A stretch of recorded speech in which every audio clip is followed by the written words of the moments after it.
Hello everyone. So in the last class we studied about um, chemistry of carbohydrates. Under chemistry of carbohydrates, we saw that how carbohydrates, what are carbohydrates, then what are the properties of carbohydrates, everything we studied. Then what is the classification of carbohydrates. Now we will be moving on further. In today's class we will be studying about this is chemistry of carbohydrates part 2. So we'll be studying of about chemical properties of monosaccharides. So last we studied what are carbohydrates, what is the classification of carbohydrates, and what are the properties of carbohydrates. In this class we will be continuing with chemical properties of monosaccharides. So we last class we studied properties of monosaccharides. This class will be studying properties of monosaccharides. So some of the important chemical properties of monosaccharides are furfural formation, enolization, oxidation, reduction, and ozone formation. Okay, so this class, it along with your theory, this is very important for your practicals. So here you will be understanding how carbohydrates, what are the properties, chemical properties of carbohydrates, how they are made up of, and what are the changes when you use chemicals and all, what are the changes which will be happening in carbohydrates. Okay, so coming to the first one is furfural formation. So sugars, when treated with strong minerals like acids like concentrated sulfuric acid or concentrated hydrochloric acid or concentrated nitric acid, they undergo furfural formation. See here you can see this is purple color ring. See, there is two different, there is a purple color ring in between two layers. Okay. So this ring indicates furfural formation. Okay. So when sugars like carbohydrates, when they undergo or when they are treated with strong acids like sulfuric acid, concentrated hydrochloric acid or concentrated nitric acid, they undergo dehydration. Okay. So dehydration means we are removing water molecules. Okay. So here what is happening? We are when we treat monosaccharides with concentrated acids, they undergo dehydration, losing three water molecules to form furfural derivatives, which gives purple color ring. Okay. So this test is known as Molly's test. Okay. So this is the basic test for carbohydrates. Okay. So this is the basis for following reactions like this furfural formation will happen under Molly's test and Selvinov's test. Okay. So here what is happening? So this is a structure of glucose. Okay. So this is a structure of glucose. Its molecular formula is C6H12 and O6. Okay. So when they are treated with concentrated acids like sulfuric acid, hydrochloric acid or nitric acid, they release three water molecules. Okay. Here you can see they are releasing three water molecules. So whenever water molecules are released, that is known as dehydration. Okay. So they are releasing three water molecules to form this hydroxymethyl furfural. Okay. So this is a structure of hydroxymethyl furfural. This condenses with phenolic compound to form colored complex. See here you saw there is one colored complex. No, purple color ring is there. So this is an in Molly's test. So this is furfural formation. Okay. Then next coming to enolization or tautomerization. This is also known as tautomerization. Okay. So when glucose is kept in alkaline solution, there we were using acid, that is strong acid. Here we are using alkaline solution for several hours. Okay. That reaction is immediate. Okay. That might give you results in seconds or minutes, but here you need to keep for several hours. It undergoes isomerization. So in the last class we studied what is isomerization. Okay. So they undergo isomerization. So in isomerization, what is happening? This glucose, D-glucose, when they are kept for several hours in alkaline solution, they are converted to D-fructose and D-mannose. Okay. This is only known as tautomerization. Okay. This results in the formation of a common intermediate NADOL. So NADOLs are formed. Okay. This NADOLs, the process of shifting of hydrogen atom from one carbon atom to another to produce NADOLs is only known as tautomerization. Okay. The formation of NADOLs, this reaction is known as tautomerization or enolization. Okay, so here what is happening? We are taking glucose molecule, which is a monosaccharide, and we are keeping that glucose in alkaline solution for several hours. So this undergoes isomerization to form D-glucose. From D-glucose, we are getting D-fructose and D-mannose. This results in the formation of enediol. This process of shifting of hydrogen atom from another carbon atom to produce enediol is known as tautomerization. Okay. So here you can see we are taking glucose, we are adding alkaline solution, okay, and we are keeping for several hours to form what? To form enediols. So when enediols are formed, this will leads to, from glucose we are getting fructose and mannose, okay. Then aldose, here this is only known as isomerization. So see, the molecular formula for glucose is C6H12O6. Okay, this is from isomerization. I said there isomerization is happening. So in isomerization, here you can see from D-glucose we are getting D-fructose. Okay, so this is known as isomerization. Isomerization means they are having same molecular formula but different structure. Okay, see, the molecular formula for D-glucose is C6H12O6. Okay, the molecular formula for D-fructose also it is C6H12O6. But what is the difference here? The difference is between structure. See, molecular formula is same for both, but there is difference in structure. So this property is known as isomerization. So here what is happening in tautomerization? Isomerization is happening, and from glucose we are getting fructose and mannose. See here you can see from glucose we are forming enediol are forming. When you are adding glucose, when you are adding alkaline solution to glucose and keeping it for several hours, enediols are formed. Okay, this is enediol. From enediol we are getting fructose and mannose. Okay, see, you can see in enediols only what is happening. From here this H is going here. Okay, this H it is going here. Here there is no H. Okay, so this H is going here, and here it is, we are getting double bond. So this is the structure of fructose, because fructose it is a aldose sugar. We need C double bond O. Okay, so we are getting D fructose. Then here in mannose you can see here what is happening. This O H it is going here, okay, to form C double bond O, and we are getting mannose. That means what we are understanding here in tautomerization is when in glucose we are adding alkaline solution and we are keeping for several hours. Okay, after several hours what is happening? We are getting enediols. Okay, through enediols we are getting fructose and mannose. The property of formation of enediol is only known as tautomerization. Okay, next coming to, yeah, here enediols, they are good reducing agents and form basis of reducing property of sugar. So based on this only we are doing Benedict's test and Fehling's test. Okay, so this Benedict's test, what it is there? No, this is a very very important test. This test is done. This is a chemical test for to check sugar in urine. Okay, to check glucose in urine, or you can say to check sugar or glucose in urine. So in Benedict's test what we are doing, we are taking Benedict's solution and we are adding 0.5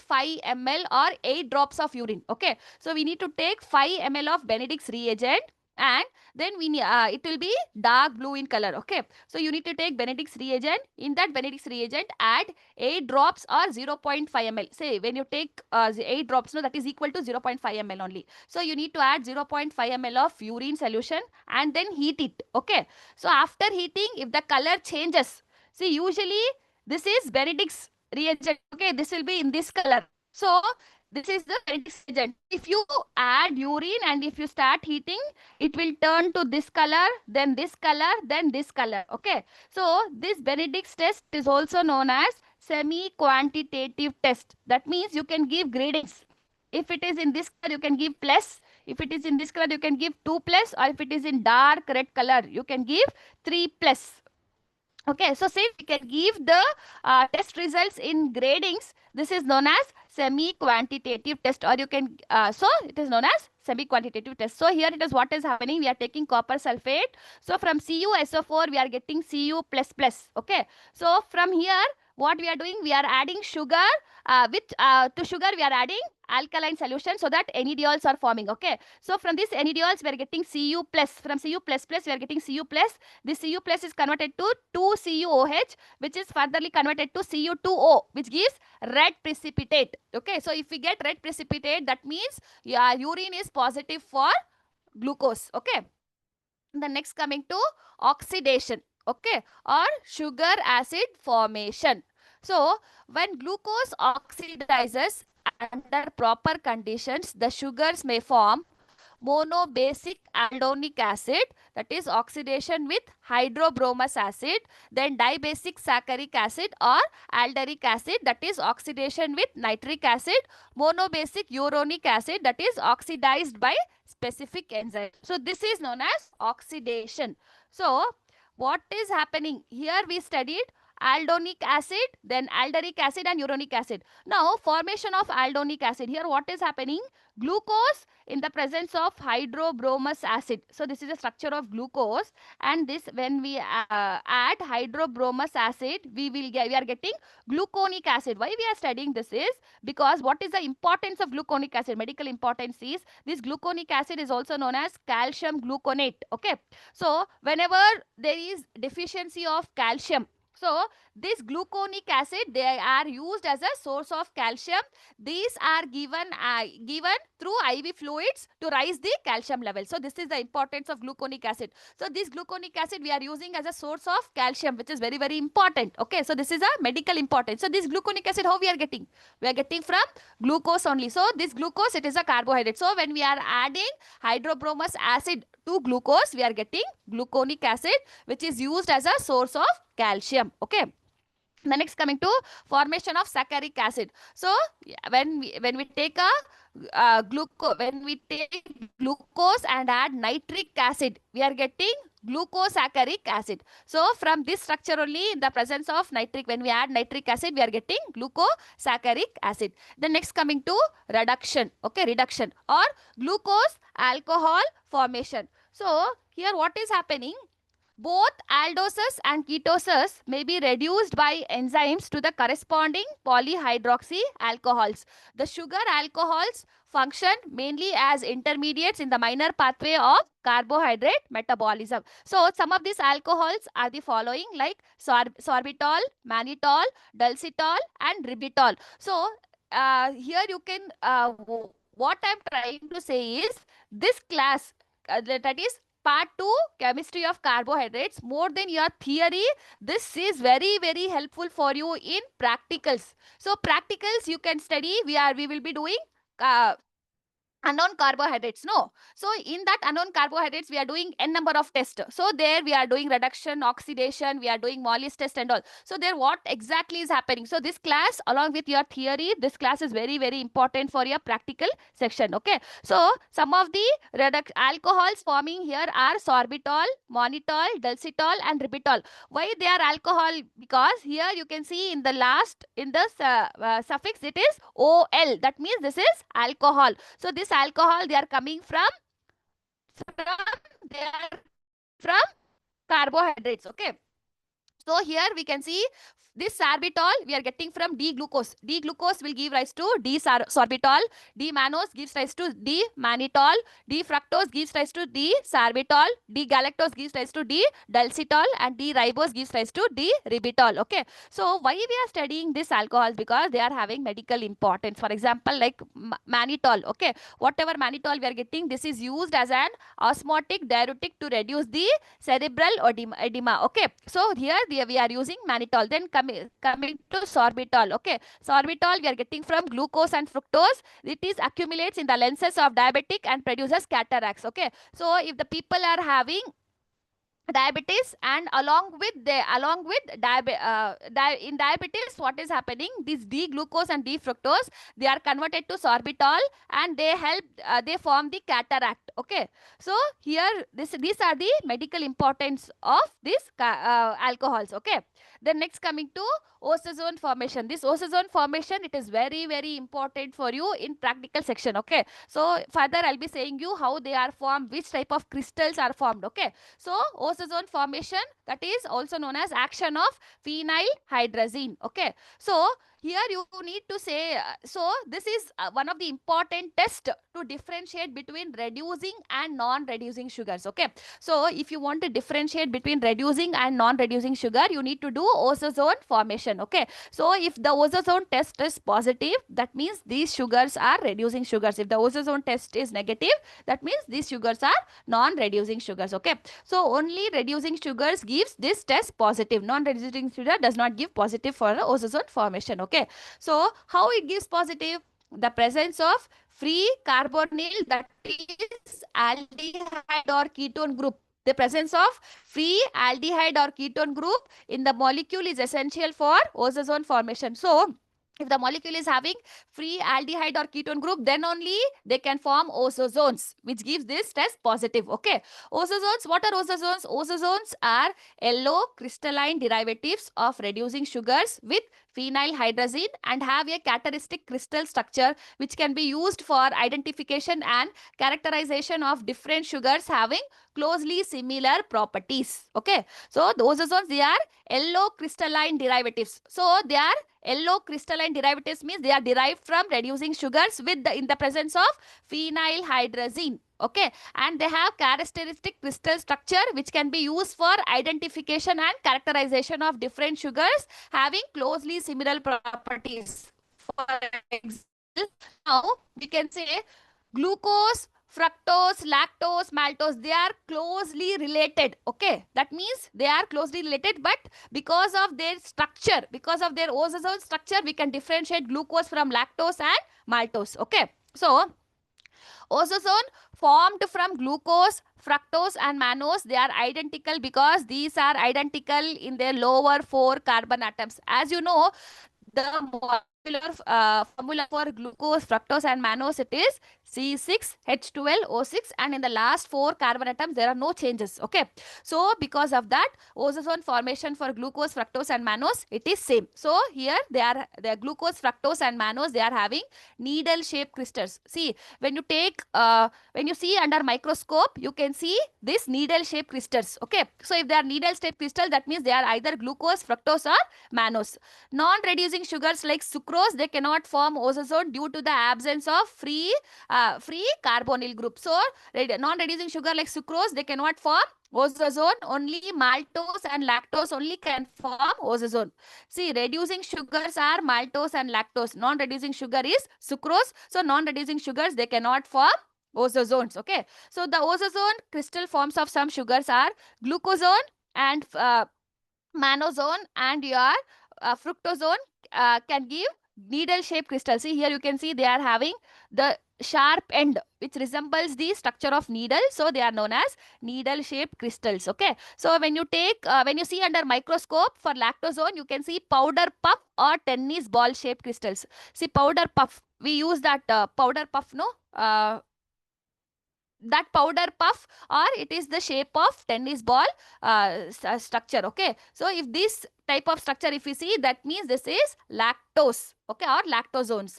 Then sunflower petal shaped crystals, see, you can see it is exactly like sunflower shape, no. So if these crystals are seen, that means they are maltozone. Okay. So ozone, it is a ozone formation. This is the test which differentiates reducing sugars from non-reducing sugars. Reducing sugars form ozone. Non-reducing sugars, they do not form any ozone. Okay. Next, coming to glycoside formation. When hydroxyl group on the anomeric carbon of a monosaccharide reacts with an OH group of another carbohydrate or non-carbohydrate, leads to glycosides formation. So what they are saying here is, when hydroxyl group, that means they are having OH, when OH group of an anomeric carbon of monosaccharides reacts with OH group of another carbohydrate or non-carbohydrate, either it can be carbohydrate or non-carbohydrate, which leads to glycosides formation. The bonds joining the monosaccharides are glycosidic or glycosyl bonds. So this I have said you before only in the first class, in the last class, that monosaccharides, they are joined together by So the bond joining the monosaccharides means disaccharides, polysaccharides. One monosaccharides joins with another monosaccharides with the help of glycosidic bond. So there are two types of glycoside bonds, that is O glycosidic bond and N glycosidic bond. Okay. So next coming to what are the physiologically important glycosides. So first coming to streptomycin. Okay. So this is an antibiotic. This is used as a drug for the treatment of tuberculosis. Now you understood why we are studying this glycoside formation, because these glycosides, they are medically important for us. So this is a streptomycin, which is a glycoside. So that is used as a drug for the treatment of tuberculosis. Then cardiac glycosides like digoxin and digitoxin, they are used to increase muscle contraction and used for treatment of congestive heart failure. So if there is congestive heart failure, then we are using cardiac glycosides like digoxin or digitoxin. Okay. So next coming to anthracycline glycosides like doxorubicin, it is used to treat many types of cancers. Okay. So this doxorubicin, it is a glycoside which is used to treat cancers, which is again a carbohydrate. Then next coming to obain, inhibits sodium potassium ATPase and block the active transport of sodium. So these are the physiologically important glycosides. Okay. Next coming to this now till now what we studied were the chemical properties of monosaccharides. Now coming to what are the derivatives of monosaccharides. Okay. So some derivatives of monosaccharides are phosphoric acid, ester of monosaccharide, example G1P, then amino sugar, example glucosamine, then deoxy sugars, sugar acids and sugar alcohols. Okay. So this question they can ask, what are the derivatives of monosaccharides? They can ask for 3 marks. So when they asked what are the derivatives of monosaccharides, you need to write this. Okay, these are the examples. These are the some derivatives of monosaccharides. Okay. So till now what we studied was what are monosaccharides, what was the classification of monosaccharides, then what were the properties of monosaccharides, then next coming to what are the chemical properties of monosaccharides. See, chemical properties of monosaccharides, it is very, very important regarding your practical session. Okay. So it is important for your theory also. Along with theory, it is very, very important for your practicals, because there we studied how carbohydrates, what are the chemical properties of carbohydrates. Okay. So next moving on to, till now what we studied was carbohydrates. Now next moving on to disaccharides. Okay, so as I said, di means two. Here you can see one monosaccharide combining with another monosaccharide in the presence of glycosidic bond. Okay, so when two monosaccharides are combining together to form disaccharides. Example, maltose and sucrose. These are the examples for disaccharides. Di means two, saccharide means sugar unit. Okay, so sugar unit or monosaccharide. Saccharide means sugar units. Two sugar units or two monosaccharides combining together in the presence of glycosidic bond to form disaccharides. Okay. So disaccharides, they consist of two monosaccharide units held by glycosidic bond. So the bond present between two monosaccharides in disaccharide is glycosidic bond. They are crystalline, they are water soluble and they are having sweet taste. Okay. For example, your sucrose or your common sugar, which we use in our daily life. So that is sweet in taste, no? Okay. They subdivide based on the presence or absence of reducing group. Okay. So recently, now we studied what is osazone. In osazone, I was saying you reducing sugar, non-reducing sugar. Okay. So here we'll be studying what is that reducing and non-reducing property comes here in disaccharides. Okay. So reducing sugars they are the sugars with free aldehyde or keto group. If the sugars are having free aldehyde or keto group, then they come under reducing disaccharides or reducing sugars. Example for reducing sugar is maltose and lactose. Okay, we studied lactose and maltose, they form osazone, and sucrose do not form osazone because it is a non-reducing disaccharide. Okay, so non-reducing disaccharides, these are the disaccharides which are without free aldehyde or keto group. So sucrose will not be having free aldehyde or keto group, so it cannot form any osazone. Okay. Then next, first example is maltose. Okay. So maltose, it is a sugar which is present in your malt. Okay. So it contains two molecule of glucose. So as I said, maltose, it is a disaccharide. That means it is having two monosaccharide. What are the two monosaccharides? It is having two glucose units. It contains two molecules of glucose units. They are linked together by alpha 1,4 glycosidic linkage. It is one of the reducing disaccharide which has free functional group. So as I said, maltose, it is a reducing sugar or reducing disaccharide. Okay, here you can see this is a structure of maltose. So this is a structure of glucose and this is a structure of glucose. Since two glucose, they are attached together by alpha 1,4. See, here from here we are starting 1, 2, 3, 4, 5. Okay, so that means 1, it is combining with 4. 1, 2, 3, 4. So that means alpha, the bond present here is alpha 1,4 glycosidic bond. Okay, next coming to lactose. It is also known as milk sugar as it is present in milk. Okay, then it contains one molecule of galactose with one more molecule of glucose. Okay, so as I said, maltose, it contains two molecules of glucose, but lactose, it contains one molecule of galactose along with one molecule of glucose, and they are linked together by beta 1,4 glycosidic linkage. Okay, so as I said, lactose, it is also a reducing disaccharide. Okay, it is hydrolyzed into, that means when we break down lactose, we get one galactose and one glucose by the enzymatic lactase in human and by beta D galactosidase in bacteria. So as I said, see, this is a lactose. Okay, that means it is a disaccharide. So when we are breaking down lactose, so we are getting one molecule of galactose and one molecule of glucose. But this breaking down, it is happening in the presence of enzyme. That enzyme is known as lactase.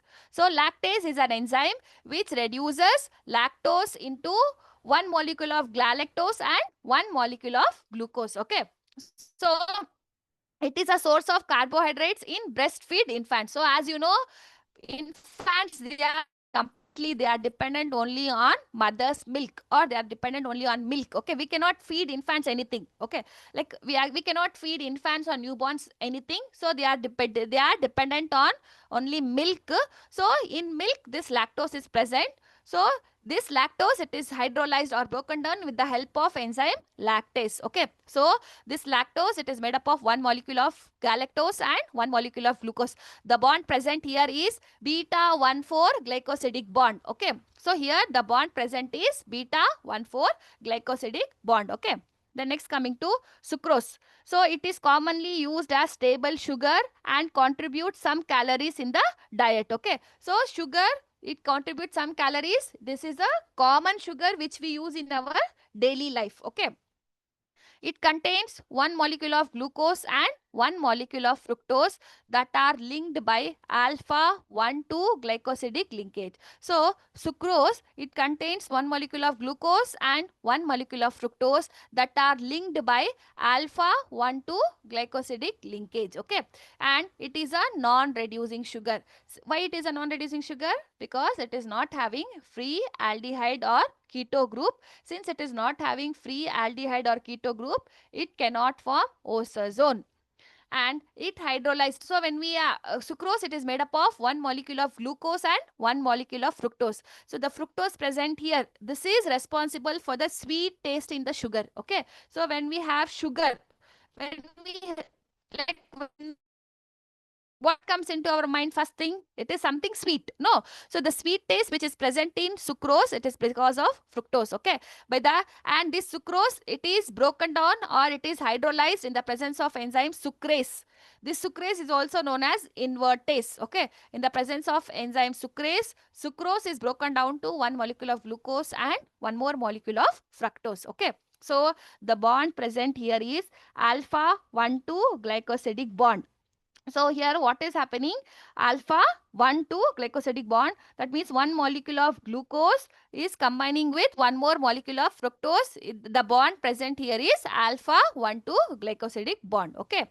Then next coming to isomaltose. Okay. It is also contains two molecule of glucose. They are linked together by isomaltase also. It is a carbohydrate which contains two molecule of glucose, but they are linked here between the bond here is alpha 1,6 glycosidic bond. Okay, it is derived from the digestion of starch and glycogen. So when the starch and glycogen they are hydrolyzed, we get isomaltose. Okay, it hydrolyzed to give sugar in the intestinal tract by an enzyme known as isomaltase. So this isomaltase, it is broken down or it is hydrolyzed with the help of enzyme isomaltase. Okay.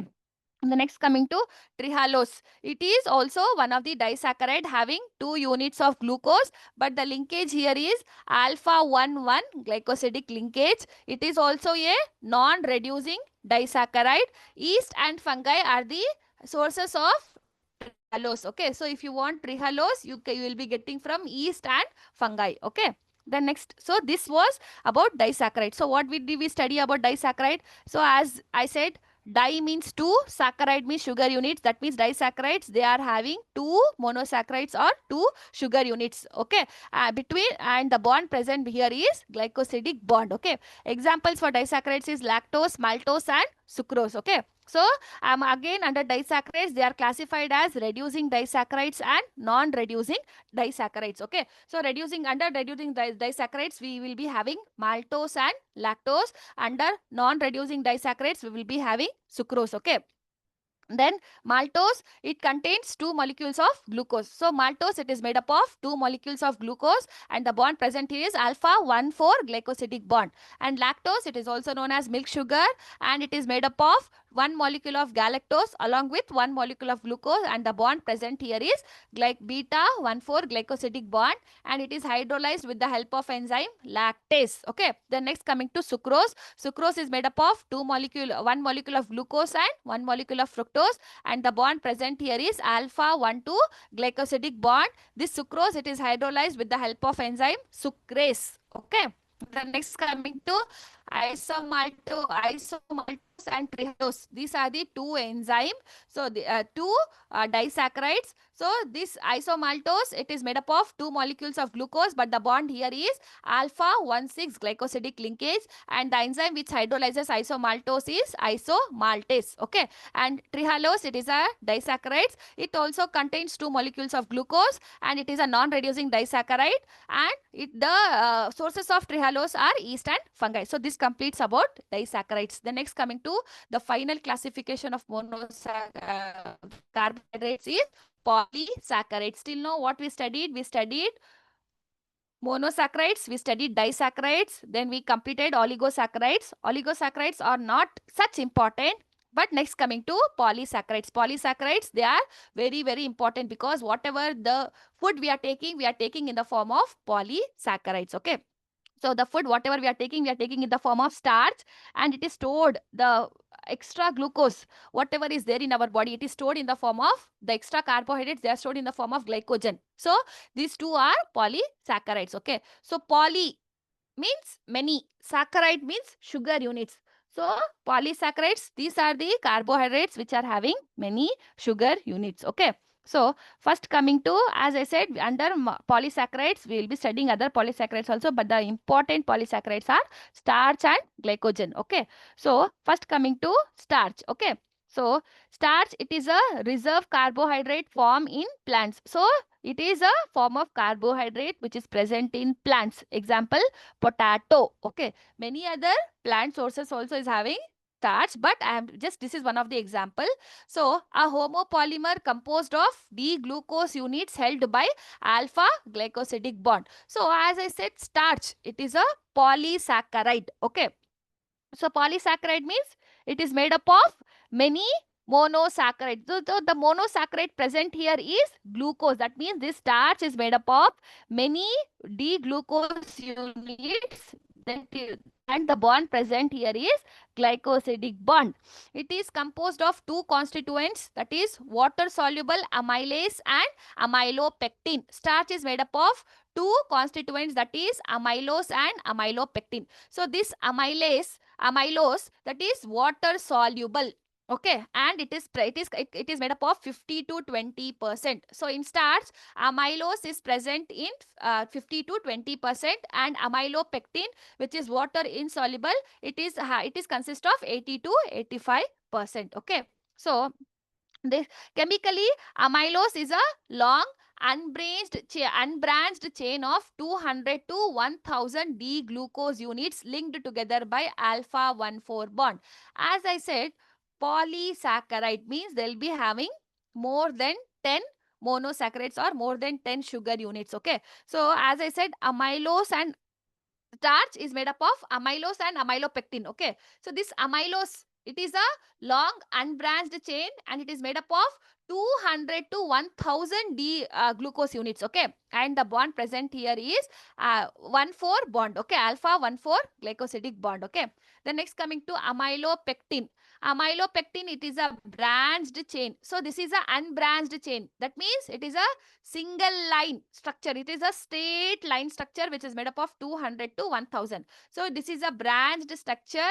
So the bond here is 1,4 bond at the branching point, and 1,6 bond at the branching points, and 1,4 bond other everywhere else. Okay, since it is branched, that means you can imagine a tree with many branches. So amylopectin looks like that. Okay, so and amylopectin contains few thousand of units like a branch T. So it is having 20 to 30 units. That means few thousand. Here it is present only within 1,000. Okay, amylose, but amylopectin is having in thousands. Okay, and it is having 20 to 30 units per branch. Okay, starch is hydrolyzed by the enzyme amylase to liberate dextrin, and finally maltose and glucose units. So what we want to say here is, so as I said, starch, it is a polysaccharide. That means it is having glucose units, it is having monosaccharides in thousands. Okay, so first this starch, it is broken down to with the help of enzyme amylase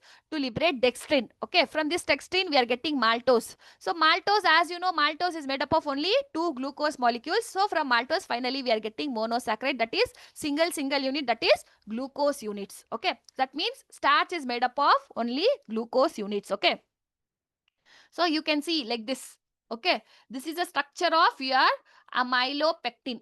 Since, see here you can see it is one branch, then here you can see one more branch. So this single units, these are monosaccharides. This is one monosaccharide, this is one glucose, one more glucose, one more, like that many glucose are there, and this bond, the present between one glucose and another glucose, is glycosidic bond. Okay, then next coming to dextrids. Okay, so they are partial hydrolyzed products of starch by acid enzymes. Okay, so dextrins, they are parts of starch. Okay, so when the starch, for example, you are having one part which is broken down into again different parts, finally that different parts is broken down into many single smaller units. Okay, so dextrins, they are partial hydrolyzed products of starch. Okay, so starch is sequentially hydrolyzed through different dextrins, and finally to maltose and glucose.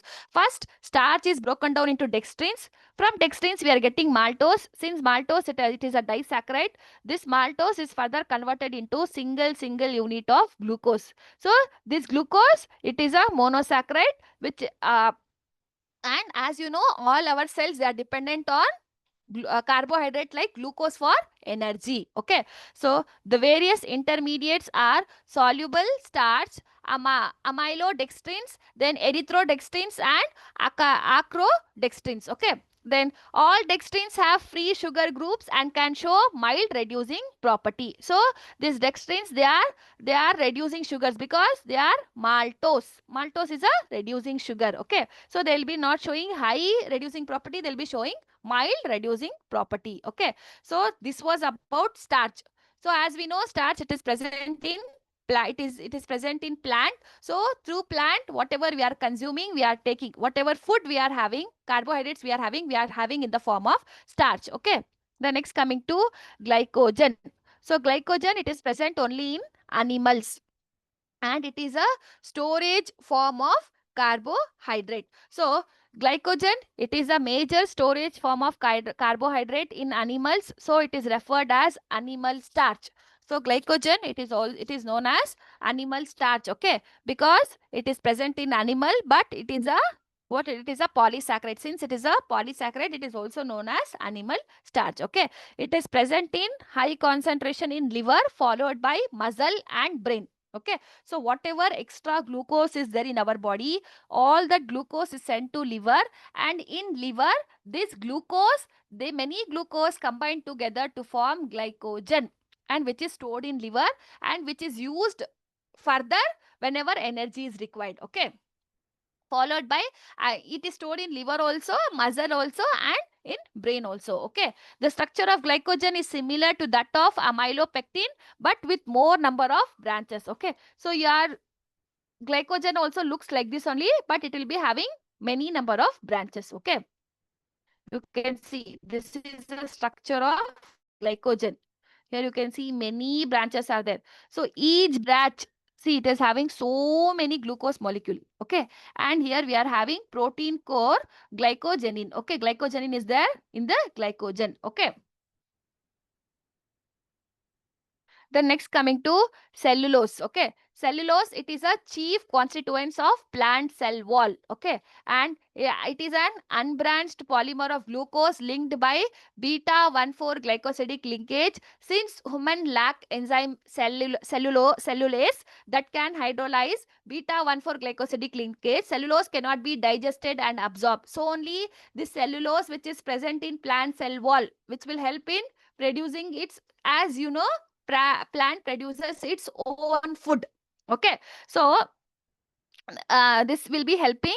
So this cellulose, we humans, it cannot be digested by us, because we are having lack of this enzyme cellulase. Since this enzyme is not there, this cellulose, this cannot be further digested, so humans cannot digest cellulose. So it has no food value in, unlike starch. So we are not taking cellulose. This cellulose, it is only helpful for plants, not for animals. Okay, the next coming to, what is the importance of cellulose? Cellulose, though not digested, has importance in human nutrition because it is a major constituent of fiber, the non-digestible carbohydrate. The function of dietary fiber include decreasing the absorption of glucose and cholesterol from the intestine, increasing the bulk of stool, aids intestinal mobility, acts as stool softener, prevents constipation. Okay, so cellulose, this is the importance of cellulose. Then it reduces the incidence of cardiovascular diseases, colon cancer, and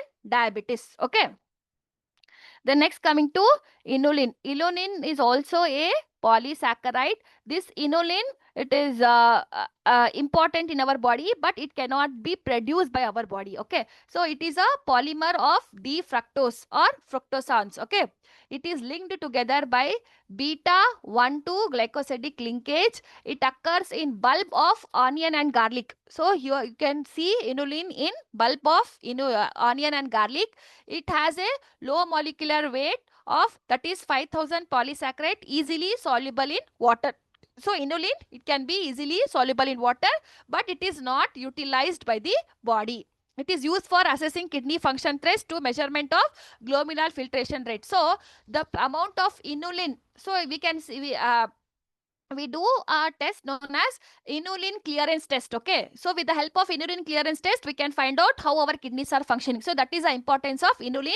Inulin is a polysaccharide which cannot be produced by our body. So since inulin has to be given through IV. Okay, so the inulin has to be given through IV and it is used for assessing kidney function. Okay, the next coming to mucopolysaccharides. Okay, so mucopolysaccharides, they are the heteroglycans made up of repeating units of sugar derivatives, namely amino sugars and uronic acid. Okay, so these mucopolysaccharides, they are also known as GAGs or glycosaminoglycans. Okay, glycosaminoglycans are glycosaminoglycans. Okay, they are acylated amino groups besides sulfate and carboxyl groups are generally present in their structure. Okay, then the presence of sulfate and carboxyl group contributes to the acidity of the molecules, making them acidic mucopolysaccharides. Okay, because of this carboxyl group, these mucopolysaccharides, they are acidic. Okay, then some of them are found in the combination with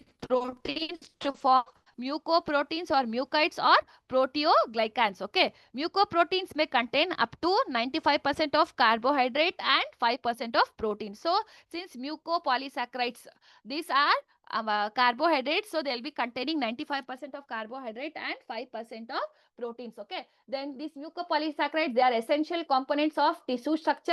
The extracellular spaces of tissue, that they are present in the extracellular spaces of tissue like connective tissue, cartilage, skin, blood vessels, tendons. Okay, and they consist of collagen and elastin fibers embedded in a matrix or ground substance. The ground substance is predominantly composed of glycosaminoglycans. Okay, the important mucopolysaccharides are hyaluronic acid, chondroitin sulfate, heparin sulfate, dermatan sulfate, and keratin sulfates. Okay, these are the important mucopolysaccharides. So next, coming to what is the composition of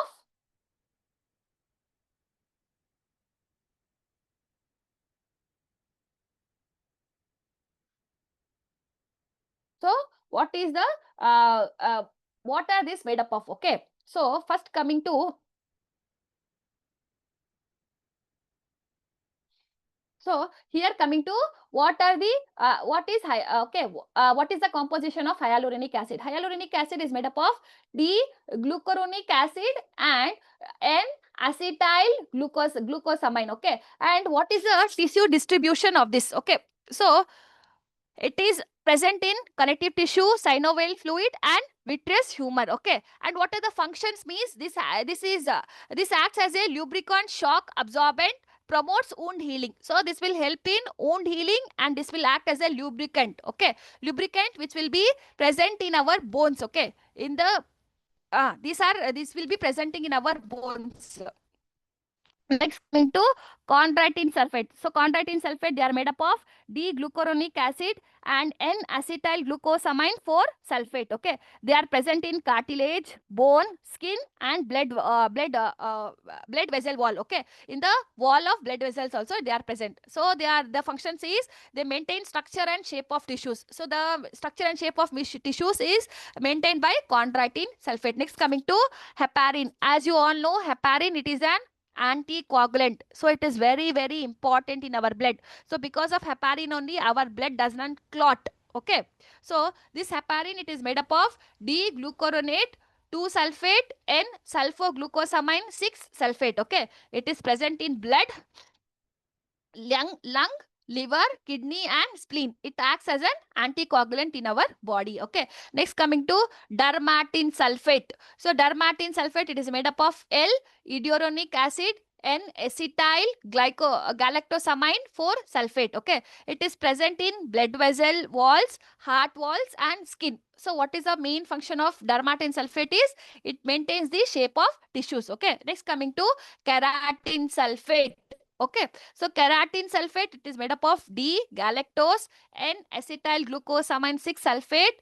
This it is distributed in our body in cartilage, cornea, and some connective tissues. Okay, so it keeps the cornea transparent, because if our cornea is transparent only, we can see everything clearly. Okay, so that is done by keratin sulfate. So these are the functions of these are the functions of glycosaminoglycans are mucopolysaccharides. Okay, so this completes your polysaccharides. I hope you all have understood what are monosaccharides, what are disaccharides, and what are polysaccharides, what is the importance of polysaccharides.